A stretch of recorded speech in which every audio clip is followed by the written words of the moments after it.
ఆంధ్రప్రదేశ్‌ని ఇప్పుడు 2 రకాల విపరీత వాతావరణ పరిస్థితులు వెంటాడుతున్నాయి.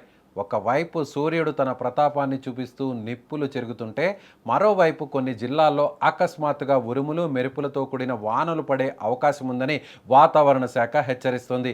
సాధారణంగా మే నెలలో ఉండే ఎండల తీవ్రత ఈసారి మరింత ఎక్కువగా ఉండడంతో ప్రజలు అల్లాడిపోతున్నారు. ముఖ్యంగా రాబోయే 3 రోజుల పాటు రాష్ట్రంలో ఎండలు, వడగాలులు అత్యంత ప్రమాదకరంగా ఉండనున్నాయని విశాఖ వాతావరణ కేంద్రం స్పష్టం చేస్తోంది. రాష్ట్రంలోని ఏలూరు, కృష్ణా, ఎన్టీఆర్, గుంటూరు, బాపట్ల, పల్నాడు, మార్కాపురం జిల్లాలకు వాతావరణ శాఖ ఇప్పటికే రెడ్ అలర్ట్ జారీ చేసింది.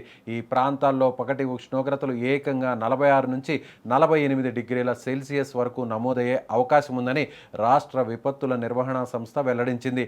నిప్పులు చెరుగుతున్న ఎండల మధ్య ప్రజలు అత్యవసరమైతే తప్ప బయటకు రావద్దని అధికారులు పదే పదే సూచిస్తున్నారు.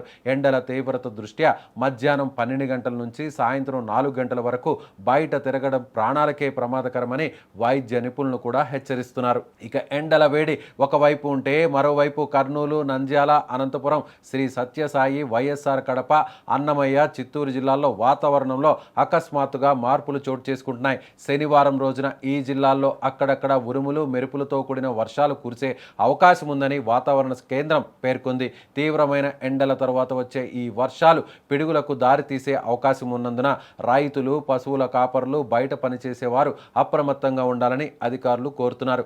వర్షం పడుతున్న సమయంలో చెట్ల కింద నిలబడడం, బహిరంగ ప్రదేశాల్లో ఉండడం వంటివి చేయకూడదని సూచించారు. రాష్ట్ర వ్యాప్తంగా దాదాపు 221 మండలాల్లో వడగాల్పులు వీచే అవకాశం ఉండగా 13 మండలాల్లో అతి తీవ్రమైన వడగాల్పులు నమోదయ్యే సూచనలు ఉన్నాయి.